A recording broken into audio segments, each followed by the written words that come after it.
श्री ईश्वर भाई पटेल जी, भाई अरविंद जी, रघुनाथ जी, प्रेम कौशल जी, सम्मानित मंच, यहाँ उपस्थित सभी वरिष्ठ नेतागण और हमारे अंकलेश्वर में एकत्र आए सभी देवियों और सज्जनों और मीडिया के मेरे साथी, प्रिंट मीडिया और इलेक्ट्रॉनिक मीडिया के मेरे साथी, मेरा ये सौभाग्य है कि मुझे आज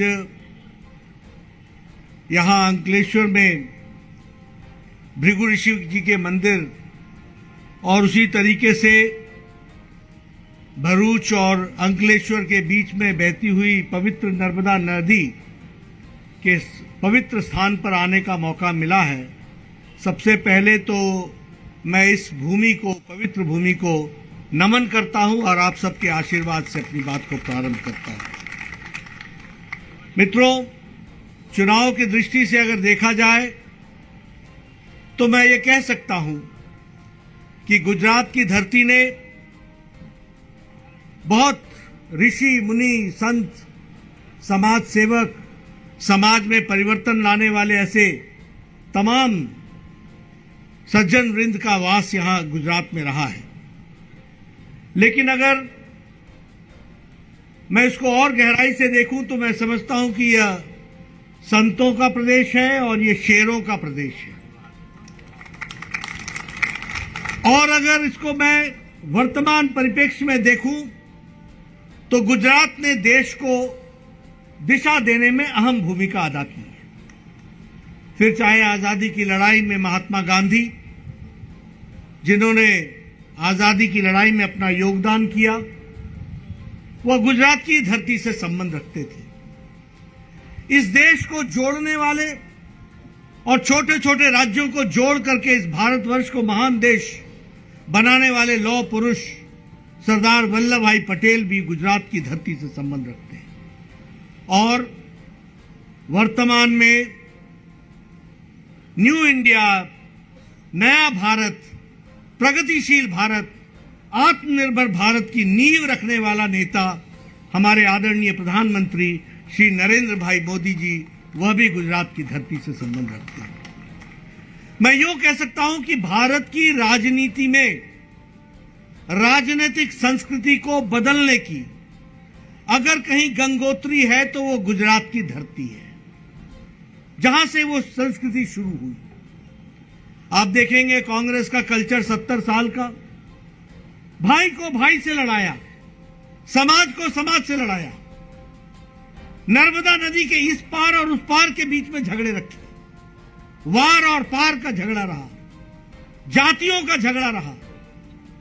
लेकिन सबका साथ, सबका विकास, सबका विश्वास, सबका प्रयास, इसको किसी ने किया तो सार्थक नरेंद्र मोदी जी, भारत के प्रधानमंत्री जी ने किया। इसलिए हम यह भी कह सकते हैं कि रिपोर्ट कार्ड की संस्कृति भी आदरणीय प्रधानमंत्री जी ने ही हम लोगों को सिखाया है। अभी ईश्वर भाई मेरे से पहले बोल रहे थे, उन्होंने आपके सामने आपका अपना रिपोर्ट कार्ड रखा है। मेरे से पहले जितने भी नेताओं ने यहां से भाषण दिया होगा, मैंने सुना नहीं है, लेकिन मैं दावे के साथ कह सकता हूं कि सबने अपना अपना रिपोर्ट कार्ड आपके सामने रखा होगा। इस बात का मुझे दावा है। इसलिए मित्रों, ये नई संस्कृति में यह जो विधानसभा का चुनाव हो रहा है, यह एक परिवर्तित भारत के आगाज करने वाला है। और इसलिए जब आप 1 तारीख को अपनी उंगली से बटन दबा करके कमल का निशान पर आप मोहर लगाएंगे, तो आप उन सारी बातों को मोहर लगाएंगे जिस बात के लिए भारतीय जनता पार्टी खड़ी होती है, जिस बात के लिए भारतीय जनता पार्टी जानी जाती है।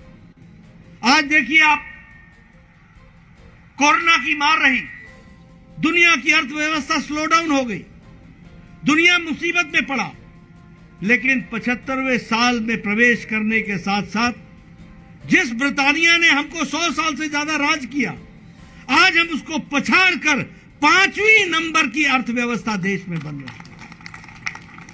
यह हमारा रिकॉर्ड है।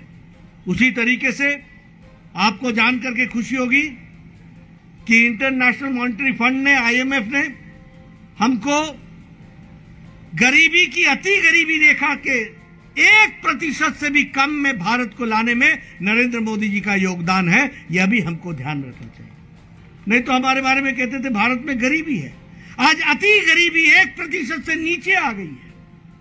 यह रिकॉर्ड है अपने आप में, जिसको हमको समझना होगा। उसी तरीके से एक समय में हमारे यहां हाईवे, नेशनल हाईवे, इनकी कमी थी। आज हम ये कह सकते हैं कि पहले 12 किलोमीटर प्रतिदिन के हिसाब से नेशनल हाईवे बनता था, आज 37 किलोमीटर प्रतिदिन के हिसाब से हमारा बन रहा है। उसी तरीके से आपको जानकर के खुशी होगी कि 3,26,000 किलोमीटर सड़क भारत के ग्रामीण भारत में आदरणीय प्रधानमंत्री मोदी जी के नेतृत्व में बनी है। 3,26,000 किलोमीटर। ये 3,26,000 किलोमीटर का मतलब आपको समझ में आता है? इसका मतलब ये जो भूमध्य रेखा है दुनिया की, इसके 8 चक्कर लगा ले तो उतनी सड़कें, ग्रामीण सड़क भारत में बनी है। यह भी हमको याद रखना चाहिए। यह हमारा रिकॉर्ड है जिस दृष्टि से हम काम कर रहे हैं। मित्रों, अगर मैं बात करूं, आज मैं यहां पर देख रहा हूं सब लोगों को, किसी ने मास्क नहीं पहना है, किसी ने मास्क नहीं पहना है, और सब बड़े नजदीक नजदीक बैठे हैं। अभी भी अमेरिका का राष्ट्रपति जो बाइडेन मास्क लगा के घूमता है। आपने देखा होगा कि माइक पर आने के पहले उतारते हैं, तब भाषण देते हैं, और यहां आप लोग खुल्लम एकदम बिंदास मस्त बिना मास्क के भूल ही गए मास्क लगाना। यह संभव इसलिए हुआ है कि 219 crore double dose with booster 130 crore की जनता को मोदी जी ने मुफ्त लगा करके दी। ये दुनिया का फास्टेस्ट और लार्जेस्ट वैक्सीनेशन प्रोग्राम हुआ है। लार्जेस्ट, फास्टेस्ट एंड लार्जेस्ट, सबसे बड़ा और सबसे तेज गति से होने वाला वैक्सीनेशन का प्रोग्राम रहा है। अभी अमेरिका में सब लोगों को वैक्सीन नहीं लगी है, अभी यूरोप में सब लोगों को वैक्सीन नहीं लगी है, और यहां आप लोग डबल डोज, साथ में बूस्टर, 130 करोड़ का देश खड़ा है। सबको सुरक्षा कवच मोदी जी ने पहना दिया है, और कोरोना से लड़ने में हम आगे निकल गए हैं। यह भी हमको याद रखना चाहिए। मैं स्वास्थ्य मंत्री रहा हूं। मैं आपके सामने ये सारी बातें इसलिए बताना चाहता हूं कि आपको, जनता को बताना चाहिए कि सही जगह बटन दबता है तो क्या होता है, और गलत जगह बटन दबता है तो क्या होता है।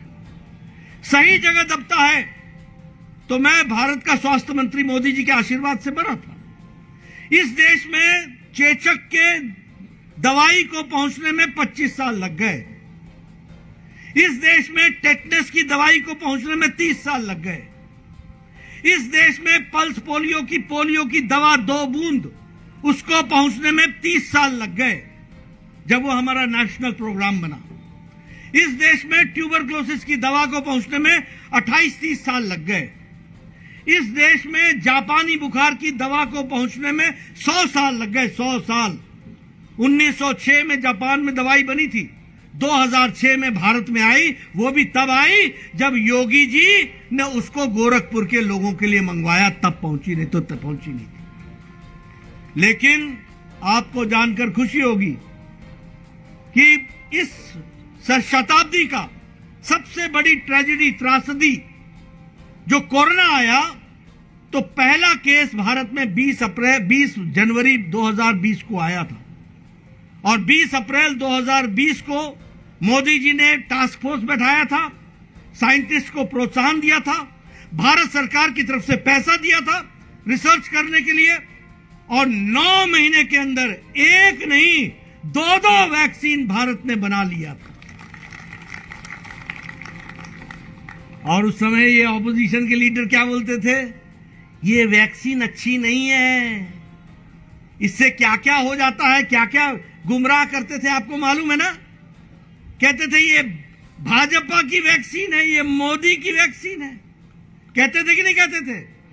अपने चुपके चुपके लगाते थे और दूसरों को लगाने से रोकते थे। ये इनका तौर तरीका था।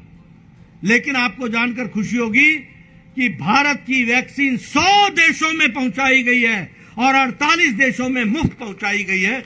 यह भारत का रिकॉर्ड है। इसलिए मित्रों, आज बदलता भारत है। यह जो आपके मोबाइल में सिम कार्ड लगता है ना, चिप, यह हम खरीदते थे, आज भारत दुनिया को बेच रहा है।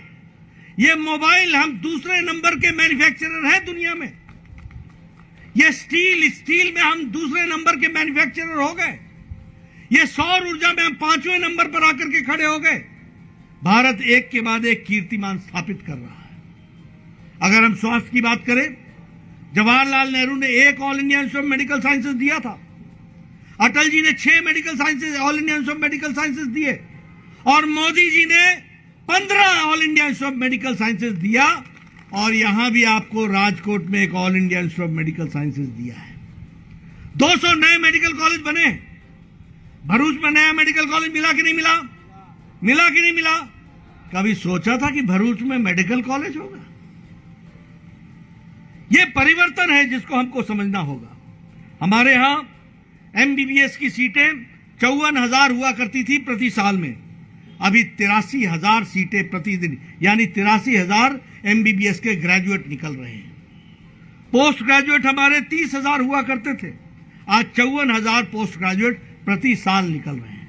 यह है बदलता भारत, यह है बदलता गुजरात, यह है विकसित भारत, जिसको हमको समझना होगा। मित्रों, एक समय में 2002 में गुजरात का बच्चों का पढ़ने का ड्रॉप आउट रेट 30% था, आज 1.7% है। यह है हमारा विकास, यह है हमारी गति। उसी तरीके से अगर हम देखें तो दुनिया का 182 मीटर ऊंचा, वैसे 240 मीटर ऊंचा, 58 मीटर उसका बेस है, और 182 मीटर की स्टैचू ऑफ यूनिटी, दुनिया की सबसे ऊंची अगर कोई स्टैचू है तो वो सरदार वल्लभ भाई पटेल जी की स्टैचू, वह भी यहां पर स्थापित हुई है।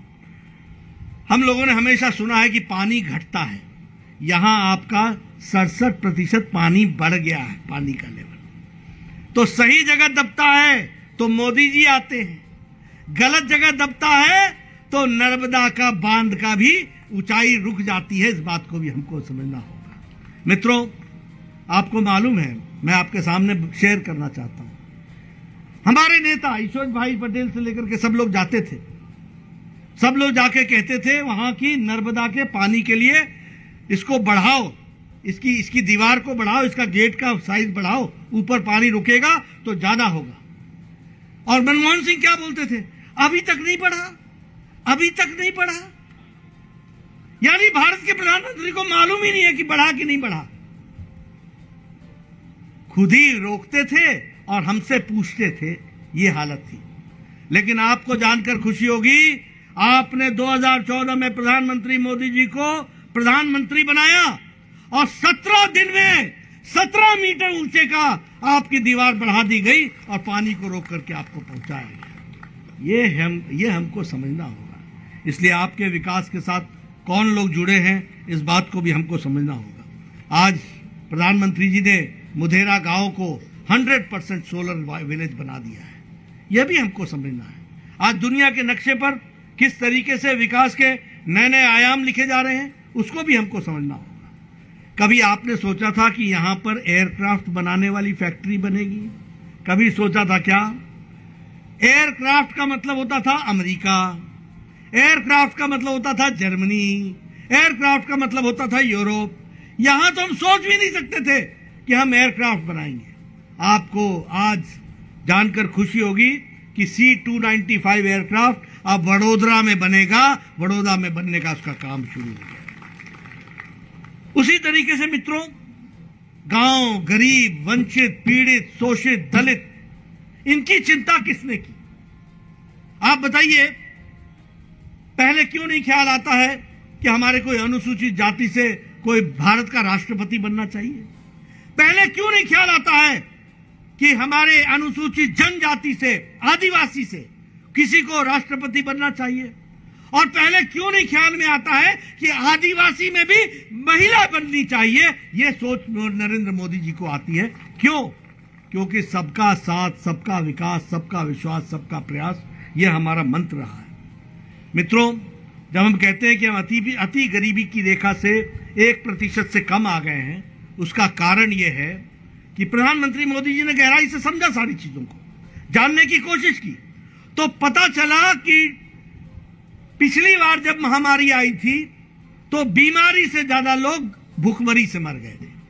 इसलिए प्रधानमंत्री गरीब कल्याण अन्न योजना शुरू की गई। 80 करोड़ की जनता को 5 किलो गेहूं, 5 किलो चावल और 1 किलो दाल, इसकी व्यवस्था की गई है और 80 करोड़ की जनता को दिया गया है। और गुजरात में 3 करोड़ की जनता प्रधानमंत्री गरीब कल्याण अन्न योजना से जुड़ी हुई है। अगर हम उज्ज्वला की बात करें, मुझे यहां के बारे में नहीं मालूम, लेकिन मेरे गांव में तो लोग सुबह 5 बजे बहनें लकड़ी काटने जाती थी, जंगल से लकड़ी का बोझा लेके आती थी, लकड़ी का चूल्हा जलाती थी और फिर वो फूकनी से लेकर के फूक करके और वो आग जलाती थी और 200 सिगरेट के बराबर का धुआं अपने फेफड़े में लेती थी। आज लगभग 11 करोड़ लोगों को सिलेंडर पॉइंट मिला है और अब हमारी बहनें महिला सशक्तिकरण में टक से लाइटर जलाती है, 5 मिनट में चाय, आधे घंटे में भोजन। होता है कि नहीं होता है? फर्क है कि नहीं है? यह महिला सशक्तिकरण है कि नहीं है? और यह गांव की साधारण महिलाओं का सशक्तिकरण है, यह भी हमको समझना होगा। अगर हम जनधन योजना की बात करें तो 2014 में हमारे बैंक के खाते 2.25 करोड़ थे। आज बैंक में खाते 47 करोड़ हैं, जिसमें से आधी महिलाएं हैं। और कांग्रेसी हमारा मजाक उड़ाते थे, मोदी जी खाते खुलवा रहे, किस लिए खुलवा रहे हैं मालूम नहीं। जब कोरोना आया तो 3 महीने 500 रुपए 20 करोड़ बहनों के खाते में पहुंचाया गया। ये उस खाते का असर पड़ा।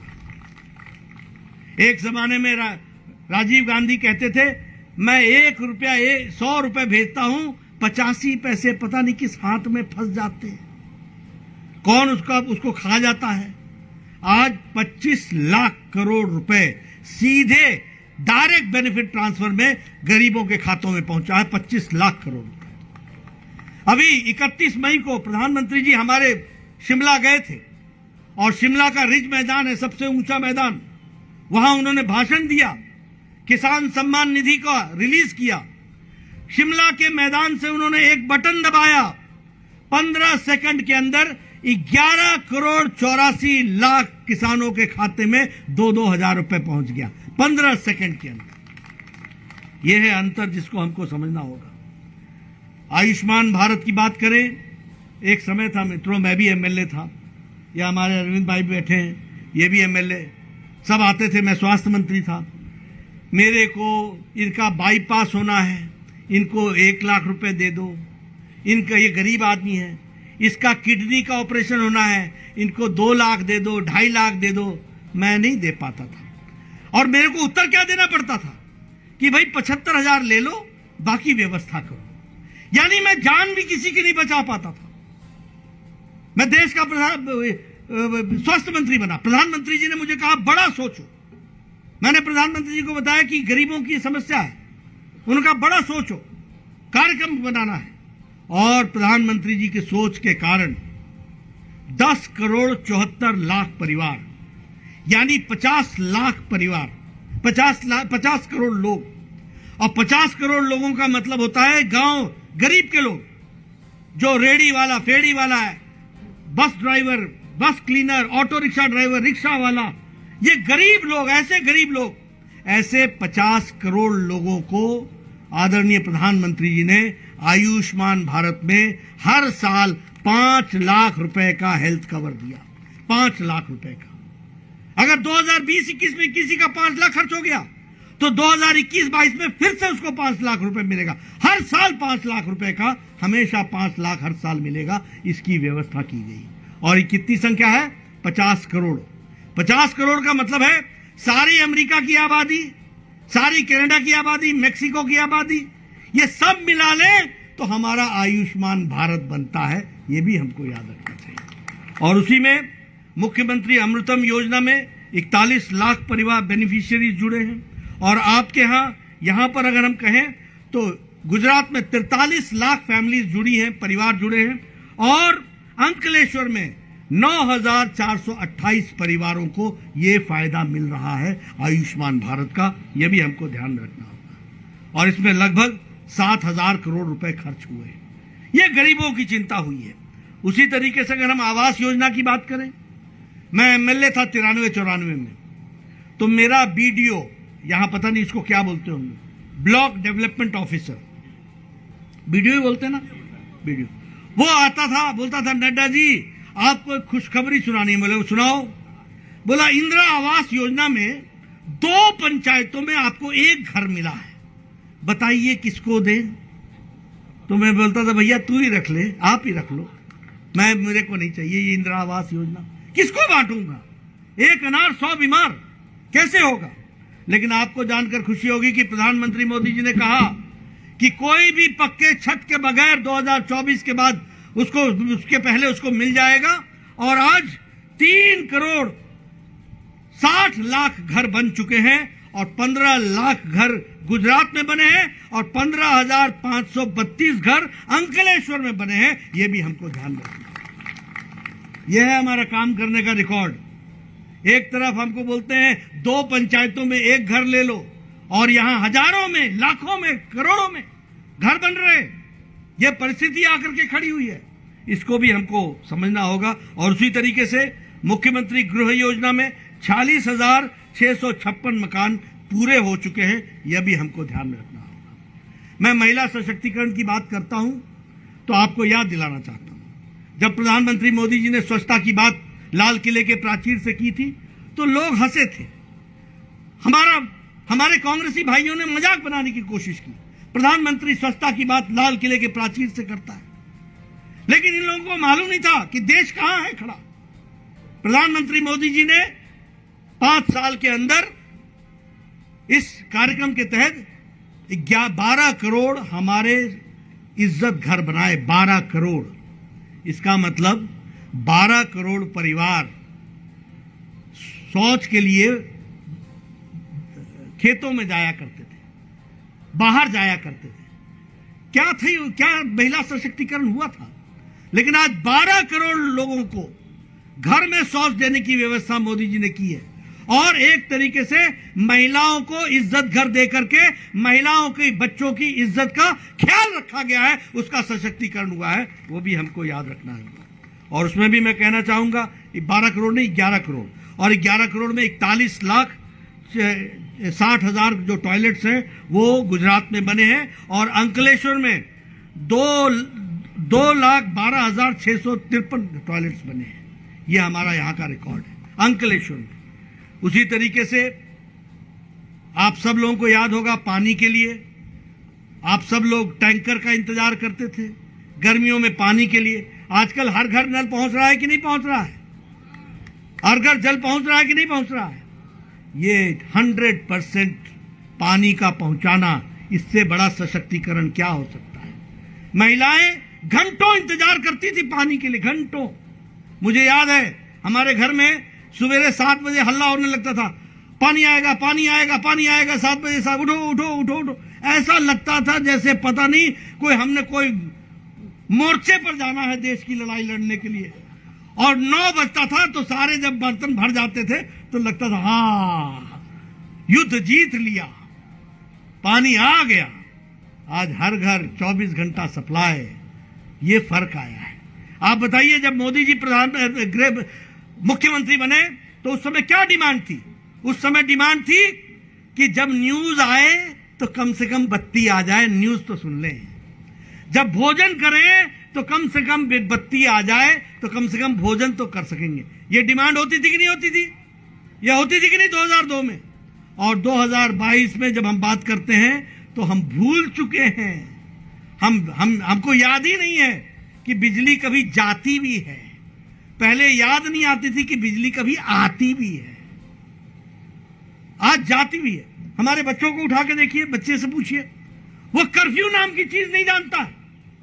अखबार खोलता है तो डेवलपमेंट डेवलपमेंट डेवलपमेंट। 20 साल से ज्यादा हो गए, एक दिन भी कर्फ्यू नहीं लगा। ये लॉ एंड ऑर्डर की सिचुएशन किसने पैदा की। और इसके पहले जितने लोग हैं 365 दिन में 265 दिन तो कर्फ्यू लगा होता था कहीं ना कहीं। मैं ठीक बोल रहा हूं कि गलत बोल रहा हूं। तो जब आज से आपने सही उंगली पे सही दबाने लगे तो सही नतीजे आने लगे, और जब गलत में दबता था तो गलती होती थी। ये फर्क हमको समझना होगा और इसको हमको ध्यान में रख करके अपने आप को जोड़ना पड़ेगा। जब हम डबल इंजन की सरकार बोलते हैं तो ऊपर नरेंद्र भाई जी का आशीर्वाद है, मोदी जी का आशीर्वाद है, और नीचे भूपेंद्र भाई पूरी ताकत से काम में जुटे हैं और उसको आगे बढ़ाने का काम कर रहे हैं। इसलिए डबल इंजन की सरकार को हमको आगे बढ़ाने के लिए जो भी अपना योगदान हो सकता है वो योगदान जरूर करने की कोशिश करें, ऐसा मैं जरूर निवेदन करूंगा। एक बात और भी मैं बताना चाहूंगा आपको कि 2002 में 21 विश्वविद्यालय थे, आज 103 विश्वविद्यालय गुजरात में हैं।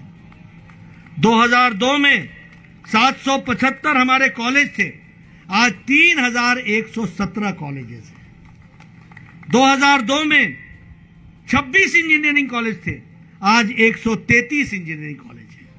2002 में 31 पॉलिटेक्निक थे, आज 144 पॉलिटेक्निक कॉलेज हैं। यह है अंतर जिसको हम समझना होगा। अहमदाबाद दुनिया में फार्मा का हब बन गया है, और जब मैं फार्मा का हब बोल रहा हूं तो मैं आपको बताना चाहता हूं कि शायद वो जामसर जगह है, जम्बूसर, जहां बल्क ड्रग पार्क आदरणीय प्रधानमंत्री जी ने दिया है। याद रखना, मैं आपके सामने बोल के जा रहा हूं, ये बल्क ड्रग पार्क ही नहीं है, ये भरूच को दुनिया में, दवाई की दुनिया में नक्शे में खड़ा करेगा। ये आपको याद रखना। 2,500 करोड़ रुपए खर्च हो रहे हैं। कम से कम इन्वेस्टमेंट इसमें 30 से 50 हजार करोड़ रुपए की होगी, और कम से कम यहां 3 से 4 लाख लोगों को डायरेक्ट नौकरी मिलेगी। यह परिस्थिति आकर के खड़ी, और ये दुनिया के नक्शे में, और ये सिर्फ 2-3 मिले हैं, जिसमें से एक गुजरात के पास बल्क ड्रग पार्क आपको मिल रहा है। यह भरूच की दुनिया बदल देगा। और आज अहमदाबाद फार्मा में हब बन चुका है, और उसी तरीके से राजकोट मशीन के टूल्स का हब बन चुका है। मोरवी जो है वो सिरेमिक का हब बन चुका है। उसी तरीके से वापी केमिकल्स का हब बन चुका है। उसी तरीके से सानंद जो है वो ऑटो का हब बन चुका है, और भावनगर शिप के डिसमेंटल करने का उसका हब बन चुका है। मित्रों, आने वाले समय में आप भी फार्मा का हब बनेंगे और दुनिया के नक्शे में खड़े होंगे, इसको हमको याद रखना है। इसलिए मित्रों, अगर हम विकास की कहानी आपके सामने रख रहे हैं तो इसलिए रख रहे हैं कि हमको ध्यान में आना चाहिए कि जब सही पार्टी आती है, जब सही नेता आते हैं तो देश आगे बढ़ता है, प्रदेश आगे बढ़ता है। जब गलत लोग आ जाते हैं तो वहीं रुक जाता है। मुझे नहीं समझ में आ रहा आजकल राहुल गांधी तोड़ने निकले हैं कि जोड़ने निकले। भारत जोड़ो यात्रा बहुत अच्छी बात है, आपको सिर्फ आप लोग भूल जाते हैं तो मैं आपको याद दिला देता हूं। दिल्ली में जेएनयू में नारे लगे थे, अफजल हम शर्मिंदा हैं, तेरे कातिल जिंदा हैं। लगे थे कि नहीं लगे थे? लगे थे कि नहीं लगे थे? ये अफजल कौन है? ये अफजल वो है जिसने पार्लियामेंट के अटैक का मास्टरमाइंड था। भारत के पार्लियामेंट पर जो अटैक हुआ था उसका मास्टरमाइंड था। और कातिल कौन हो गया? सुप्रीम कोर्ट का जज जिसने फांसी सुनाई थी। कातिल कौन हो गया? प्रणब मुखर्जी, भारत का राष्ट्रपति, जिसने उस जजमेंट को अपहेल्ड किया था। और हमारे राहुल जी दूसरे दिन जेएनयू में चले गए। मत घबराओ, कंधे से कंधा मिला के हम तुम्हारे साथ हैं। वहां क्या नारे लगे? भारत के होंगे टुकड़े टुकड़े, इंशाअल्लाह इंशाअल्लाह। ये जो टुकड़े टुकड़े गैंग के साथ खड़े होते हैं, ये आजकल जोड़ने निकले हैं। कल जो उन्होंने वीर सावरकर पर बयान दिया है, वीर सावरकर जिसका नाम किस आगे वीर लगा है, जो स्वतंत्रता सेनानी हमारे राष्ट्र पुरुष रहे, उनके बारे में इस तरीके का बयान देना, यह बताता है कि वो भारत को जोड़ने के लिए नहीं, तोड़ने के लिए निकले। और मैं तो उनको कहता हूं, आप पहले पार्टी जोड़ लो, फिर उसके बाद देश जोड़ना। एक पार्टी है, मैं नाम नहीं लूंगा, हर एक जगह जाके banner poster, banner poster, banner poster. Uttar Pradesh लड़ने गए थे, 350 सीटों पर लड़े थे, 349 सीटों पर जमानत जब्त कराई थी, 349। उत्तराखंड लड़ने गए, 59 सीटों पर चुनाव लड़ा, 59 में 65 सीटों पर जमानत जब्त कराई। और उनका मुख्यमंत्री का कैंडिडेट आप पार्टी का वो आजकल भारतीय जनता पार्टी में है और हमारा प्रचार कर रहे हैं। मैं गोवा गया, एयरपोर्ट पर उतरा, बैनर ही बैनर, बैनर ही बैनर। पैसे से बैनर लगा लो जितना लगाना है। मैंने कहा इनका क्या हाल होगा? बोला आगे आगे देखो होता है क्या। 40 सीटों में 39 सीटों पर चुनाव लड़े, 35 पर जमानत जब्त हुई, 35 पर जमानत जब्त हुई। हमारे हिमाचल में लड़ने आए हैं, 67 सीटों पर लड़े। मेरी बात को नोट कर लेना, 67 की 67 सीटों पे जमानत जब्त होगी, यह परिस्थिति आ गई। लेकिन जब देखो अपना बैनर लगा करके, ये बैनर बेस्ड पार्टी है, हम कैडर बेस्ड पार्टी है। हम विचारों से लड़ते हैं, हम कैडर के सहारे लड़ते हैं। इसलिए इन सब का जो हश्र होना है वो तो होना ही है। लेकिन मित्रों, हम अपनी यात्रा पर निकल चले। हम भाग्यशाली हैं, हमको मोदी जी जैसा नेता मिला है, उनका आशीर्वाद मिला है। गुजरात विकास की गंगोत्री है, गुजरात मॉडल विकास का मॉडल कहा जाता है। उस जगह से हम आते हैं, इसलिए यह हमारा फर्ज बन जाता है कि हम अपनी जिम्मेवारी को निभाएं और 1 तारीख को कमल के निशान पर वोट दें। मैं एक बात हमेशा कहता हूं, कोई भी अच्छा पौधा हो, अच्छे फल देता हो, मिट्टी को अपना हक अदा करना पड़ता है, तभी पौधा अच्छा होता है, ये याद रखना। और इसलिए 1 तारीख को मिट्टी को अपना हक अदा करना पड़ेगा। अंकलेश्वर की और भरूच के पांचों की पांचों सीटों पर अपना हक अदा करना पड़ेगा। और मैं आपसे निवेदन करने आया हूं, आप सब लोग यहां बैठे मेरी बात शांति से सुन रहे हैं, तो मेरे इतना तो समझ में आ ही रहा है कि 1 तारीख को आपका वोट तो कमल को मिलने वाला है, ये तो पक्का है। लेकिन मैं आपके वोट के साथ साथ आपके पड़ोसी का वोट चाहता हूं, आपके रिश्तेदारों का वोट चाहता हूं, आपके गांव मोहल्ले का वोट चाहता हूं, आपके अगल बगल रहने वाले लोगों का वोट चाहता हूं। इसलिए 1 तारीख तक आप बैठिए मत, अपना मिट्टी अपना हक अदा करे, अच्छे पौधे को सींचिए, पानी दीजिए, अच्छा पौधा पाइए, अगले 5 साल फल का आप सदुपयोग भी कीजिए और उसका आप लाभ भी उठाइए। यही मैं आपको कहने आया हूं। आपने बात मेरी बहुत शांति से सुनी, आपका बहुत बहुत धन्यवाद। जय भारत, जय गुजरात। भारत माता